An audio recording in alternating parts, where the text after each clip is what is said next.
Have you ever noticed that your resistance gets louder right before your writing asks more of you?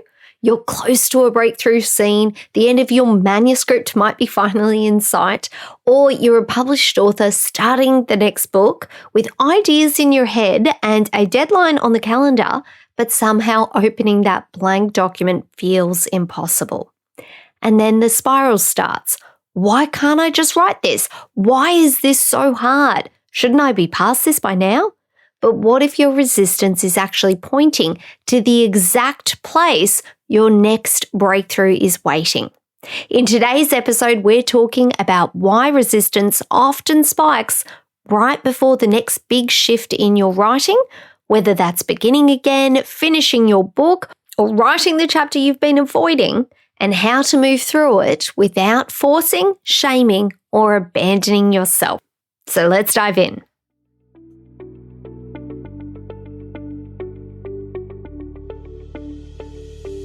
If you feel called to write a book, but writer's block, procrastination, and self-doubt keep pulling you from the page, you're not alone, and you're not meant to stay stuck. Hi, I'm Maddison, author and life coach, and I've created this podcast as a creative space grounded in faith and mindset transformations to help you break through your blocks, gain creative clarity, and finally finish the book you're meant to write. So grab your cup of liquid gold and let's write the darn book together. Before we dive in today, I'm so excited to let you know that on the 30th of June, I'm hosting a free masterclass on Zoom called Write to Your Wiring, Discover Your NLP Modality and How It Shapes the Way You Write. In this session, I'll be helping you understand how your mind naturally processes creativity, story, structure, dialogue, and emotion so that you can start working with the way you're uniquely wired to write rather than trying to force yourself into a process that was never designed for you. We'll explore the 4 NLP modalities for writers: visual, auditory, kinesthetic, and auditory digital, and you'll begin to recognize how your dominant modality shapes the way you access your story, where you tend to get stuck, and what helps the words start flowing again. You'll find all the details in the show notes, or you can visit madisonmichaels.com/masterclass. Hello, my friends. Welcome to Write the Darn Book. I'm your host, Maddison Michaels, and today's Mindset Monday episode is for you if your resistance has suddenly gone up a notch. Maybe you were moving along nicely and then hit a chapter you can't seem to write. Maybe you're close to the end and every writing session now feels so heavy. Maybe you know exactly what needs to happen next, but your body, your brain, and your attention keep pulling you anywhere except the page. You might have a new idea. You might have a deadline. You might even have the whole story forming in your head. But the moment you need to actually begin, your resistance rises. So today, we're going to look at resistance, but with a different lens. We're looking at it as information, as a signal, as a place to get curious, because sometimes your biggest resistance comes right before your most important writing breakthrough. And when you understand the pattern, you can meet it with clarity instead of shame. You can meet it with curiosity instead of panic, and one grounded next step instead of another week or more of avoidance. Now, here's the thing I want you to hold on to as we begin. Your brain's first job is to predict, protect, and keep you inside what feels familiar. So every time your writing asks you to move beyond what does feel familiar, your nervous system pays close attention. And it pays particular attention when your story gets emotionally honest. It pays attention when your book starts asking more of you, and it also pays attention when finishing begins to feel real instead of theoretical. It also pays attention, my friends, when beginnings become real too. And because imagining a new book is very different from writing one, thinking about the story in the shower or while you're driving or perhaps making coffee is one kind of experience. But opening the document and placing the first words on the page is another experience entirely. That first page turns your idea from just a possibility into a commitment, and a commitment can activate resistance. This is why your resistance can spike right at a breakthrough point. And by breakthrough point, I mean the exact place where your writing asks you to do the thing that you've been circling around. It might ask you for more honesty. It might ask for more inner courage. It might also ask you to trust your own voice before you have proof that the scene will work. And that's beautiful, but it can also feel really unsafe, especially to the part of you that likes things to be predictable. So your resistance rises, and it's not because the book or the scene's wrong, and not because you're wrong either. It's because something in you is resisting change. And change, even good change, can activate protection within the nervous system. And this is why you can be completely fine writing one scene and then suddenly you freeze in front of the next.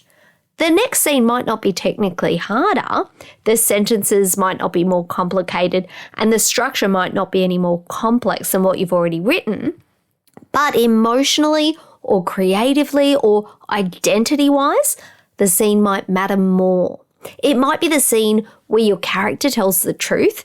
It might be the chapter where your reader finally sees what the book is really about. Or it might be the part of your manuscript where you can't keep hiding behind preparation and you instead have to let your writing become real. And if you're a published author, it might be the first page of the next book where that resistance comes into play. That first page can carry so much more than words. It can carry expectations and the memory of perhaps your last book or your last attempt to write a book. It can carry that quiet fear that this book might feel harder than the one before. And my friends, that's often where resistance starts waving its arms around and saying, "Here, pay attention, you must resist." Because resistance is rarely random. It usually gathers around meaning. And the trick is to find out what that meaning is. And this is one of the biggest shifts I want you to make.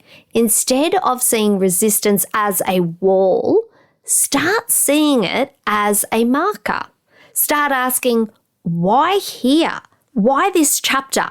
Why this scene? Perhaps why this new beginning? Get your detective hat on and start asking those questions.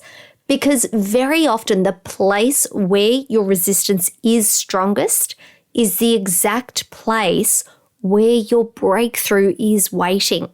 And that doesn't mean that your writing will suddenly become easy, and it doesn't mean you'll sit down and magically write 3,000 words without friction, but it does mean your resistance deserves to be listened to differently. Not obeyed, but listened to, and there is a difference.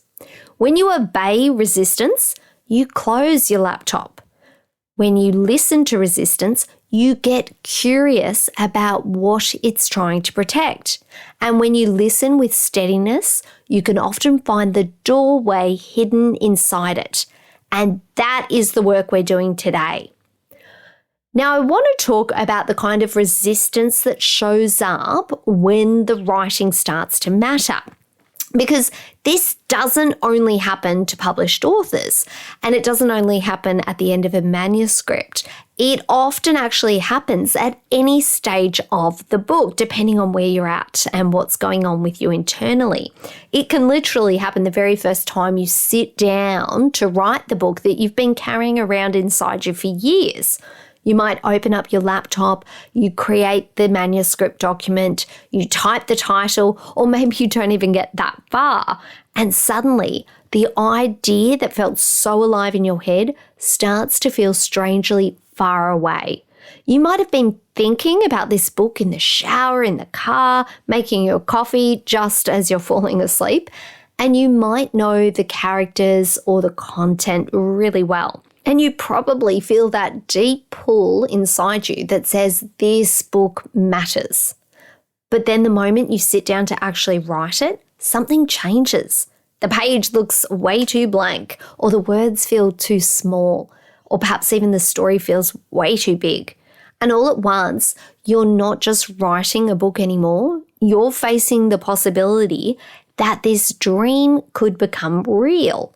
And that's where resistance loves to rise.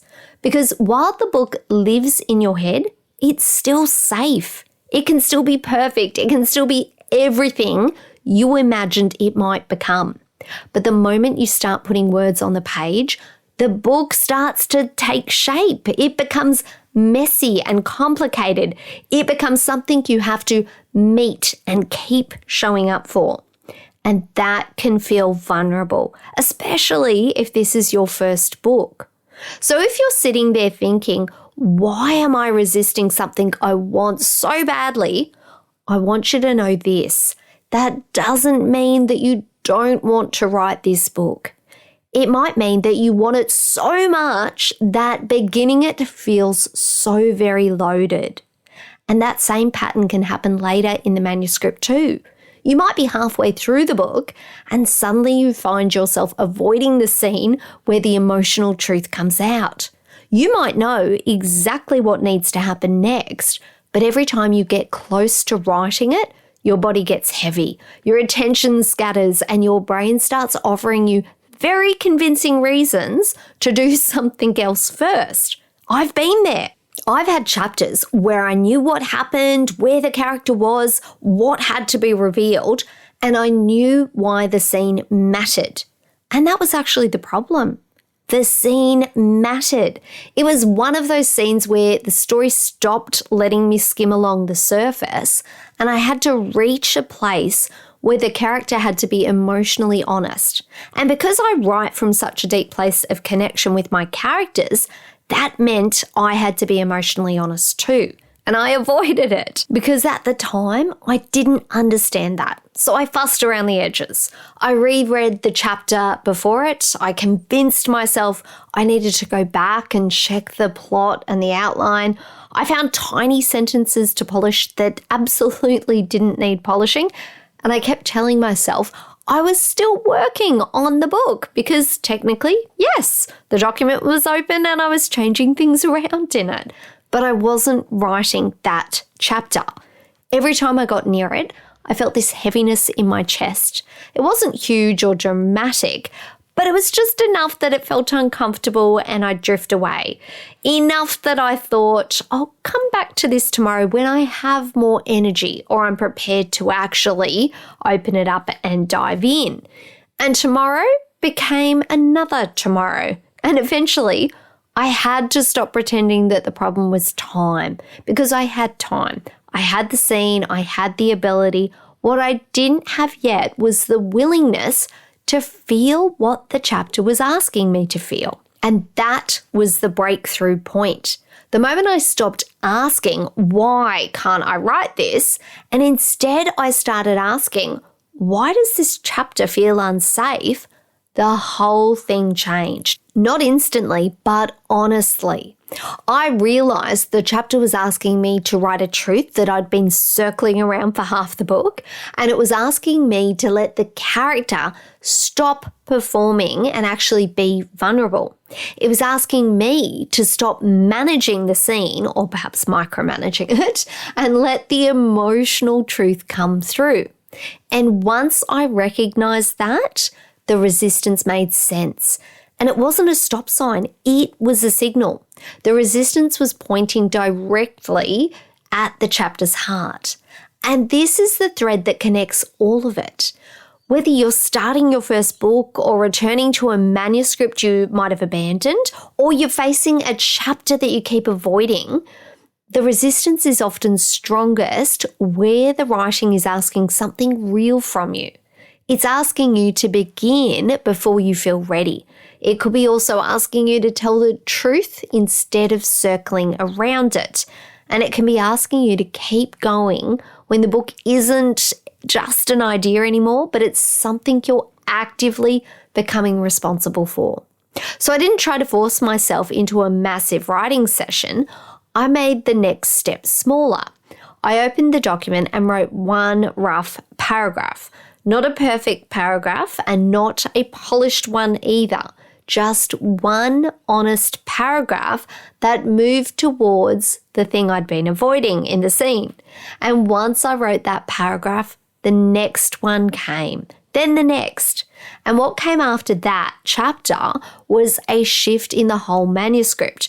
The character deepened, the emotional arc sharpened, and the scene after it had so much more energy because I'd finally stopped writing around the truth and I'd written through it. And that's what resistance before a breakthrough often looks like. And it doesn't always arrive with fireworks. Oftentimes, it arrives as avoidance, heaviness, or the sudden desire to do anything but right. So you might want to reorganize your desktop. You might want to go clean the kitchen, make your bed, do your washing. But underneath that, something important is probably asking for your attention.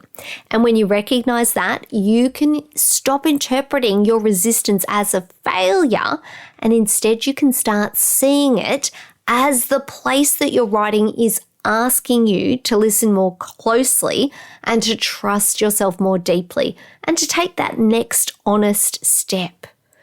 So let's talk about how to work with this in a practical way. When resistance spikes, I want you to stop thinking of it as a signal that something's wrong.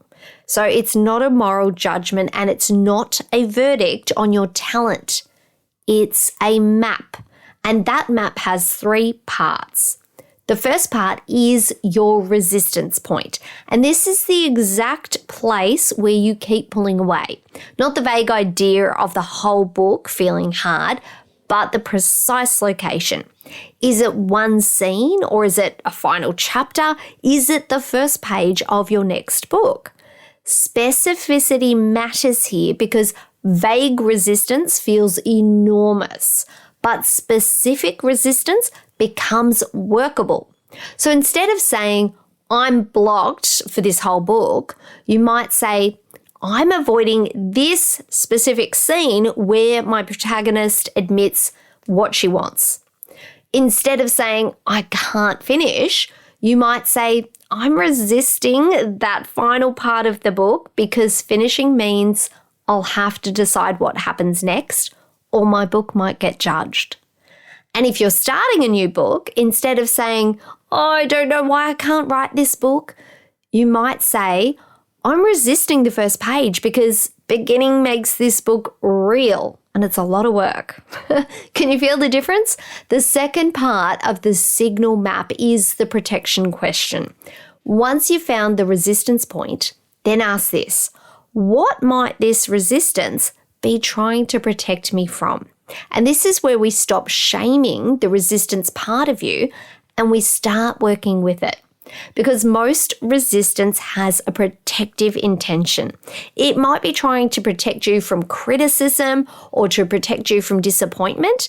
It might also be trying to protect you from the vulnerability of being seen and having your work out there. If you're resisting the emotional scene, maybe the protection is, I don't want to feel that deeply. If you're resisting the end of the book, maybe the protection is, I don't want to find out what happens when this is finished. I don't want to see what people have to say about it. And if you're resisting the beginning of your next book, maybe the protection is, I don't want to discover that this one is harder to write than the last. That's tender and it is human and it is absolutely workable. When you name the protection, your nervous system often softens a little. Not because everything is fixed, but because you're no longer fighting yourself in the dark. You've brought the pattern into the light and you've brought awareness to it.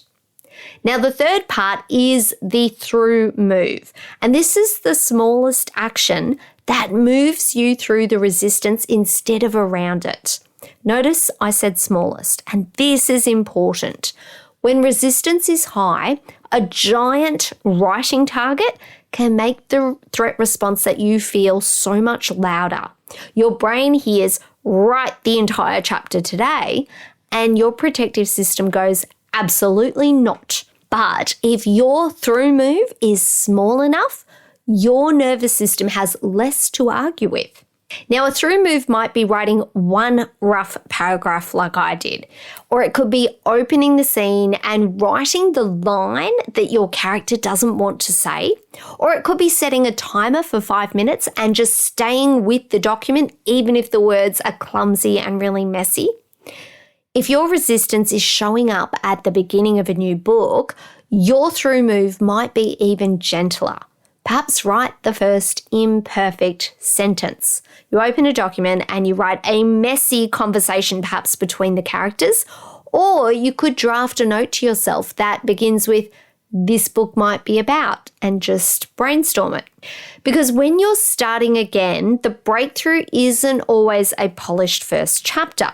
Sometimes the breakthrough is simply proving to your nervous system that you can begin again. So the through move itself isn't designed to finish the whole thing. It's designed to cross the threshold to move you beyond that resistance. And when you move through that resistance and beyond it, that's often where the breakthrough begins.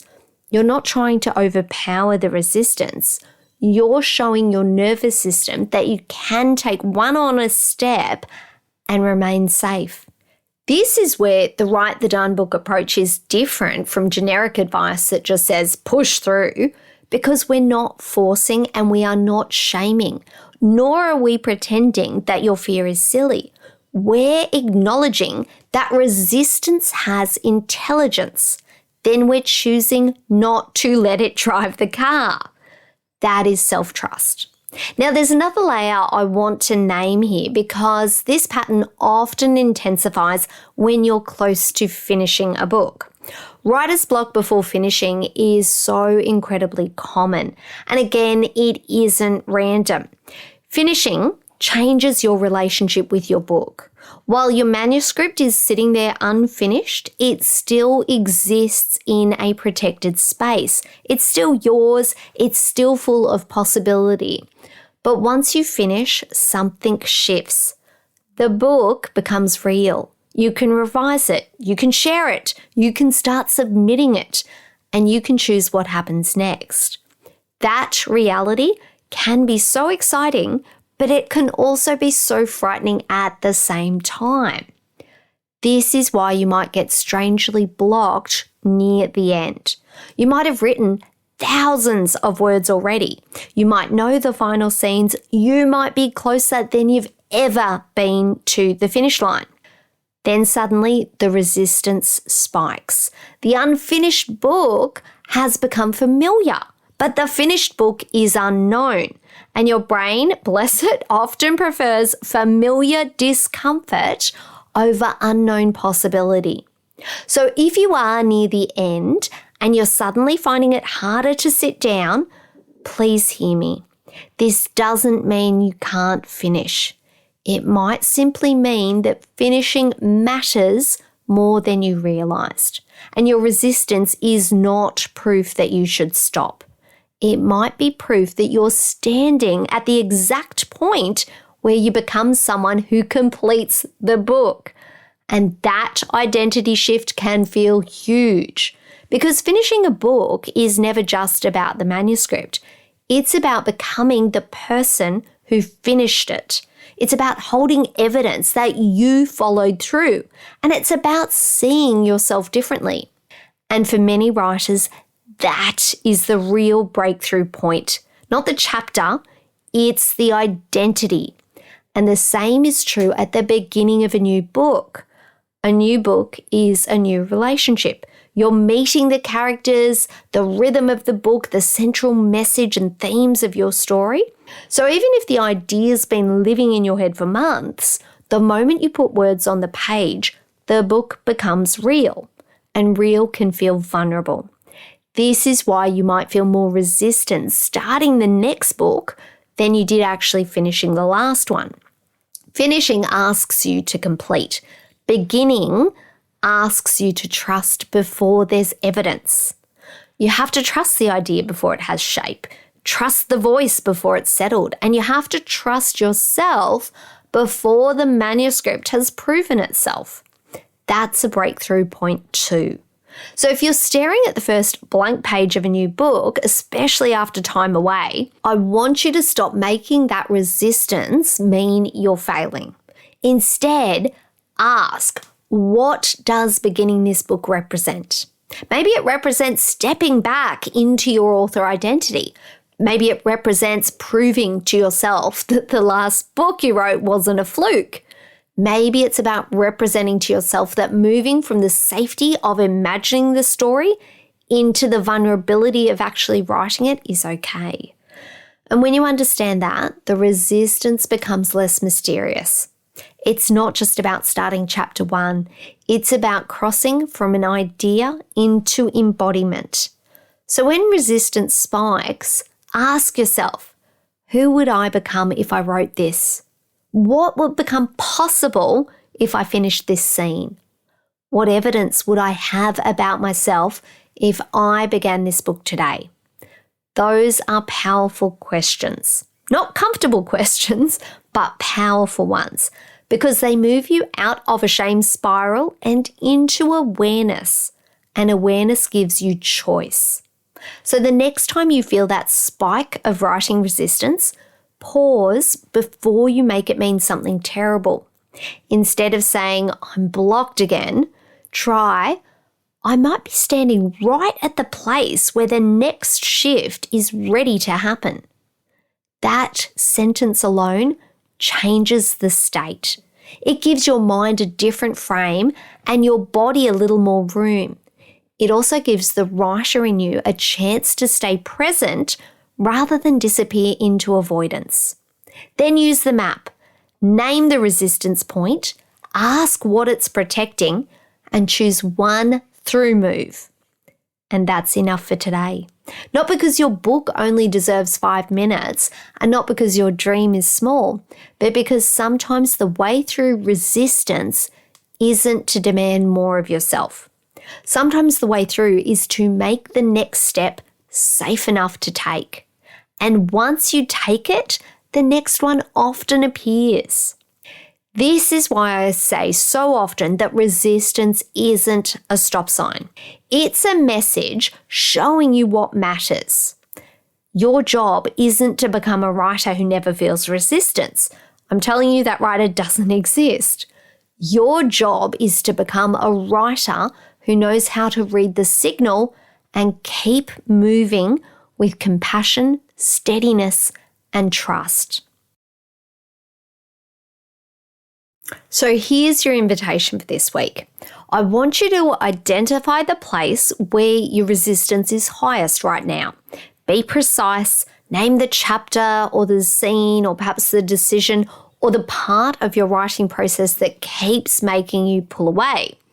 And if you're at the beginning of a new book, name that too. Then ask yourself, what could this resistance be pointing to? It might be the emotional truth of the scene, it might be the courage to finally begin or finish, or it might be the next part of your writer identity asking to come forward. And this is exactly the kind of thing we'll be exploring in my free masterclass tomorrow. On Tuesday, 30th of June at 10 a.m. Sydney time, I'm running a Write to Your Wiring, which is a free masterclass where I'm going to help you understand your NLP writing modality and how the way your mind naturally processes information, which then shapes the way you write. Because sometimes the reason your writing feels harder than it needs to isn't because you lack discipline. It's because you're trying to write against the way your brain naturally works. Inside the masterclass, we'll look at the 4 NLP writing modalities: visual, auditory, kinesthetic, and auditory digital. And you'll begin to see why some parts of writing might come easily to you, while other parts feel harder. And I'm going to show you how to build a writing process that works with your natural wiring rather than against it. So if today's episode has made you realize that your resistance might be trying to tell you something, this masterclass is your next step. So come and discover how you are uniquely wired to write so you can stop fighting your process and start working with it. To save your free spot, head to madisonmichaels.com www.maddison.com/masterclass. There will be a replay to those of you who do sign up if you can't make the masterclass itself. Remember, my friends, your writing process doesn't need to feel like a battle. The more you understand how your mind works, the easier it becomes to create the conditions for your words to flow. Now, if today's episode has given you a different way to understand what's been happening at the page, I hope you carry that with you into your next writing session. You're not broken because resistance has shown up, and you're not behind because the important parts feel hard. You're also not failing because your nervous system has noticed that this book matters. Whether your resistance is showing up near the end of your manuscript or in the middle or perhaps right at the beginning of a brand new book, I want you to treat it as information. The resistance spike matters. It might be pointing you to a place where your writing is becoming more honest, or perhaps pointing you to the moment your book's becoming real, or to where you are shifting as an author. So remember that. You could be standing at a breakthrough point, and breakthrough points are tender. They ask for courage and honesty and support. But they're also where so much of the real transformation happens. So this week, don't run from the resistance. Get curious about it. Ask what it's pointing toward. Then take one small through move towards the page. And remember, you are the vessel for your story. So let the words flow through you and onto the page. Until next time, my friends, please take care and let's write the darn book together. My friend, I hope today's episode gave you exactly what you needed for your writing journey.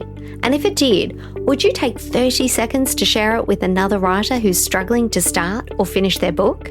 And if you're loving the show, I'd be so grateful if you left a quick review. It means the world to me and truly makes my day to know that this podcast is helping you. And as you head back into your week, I hope you feel more supported and connected to your creativity.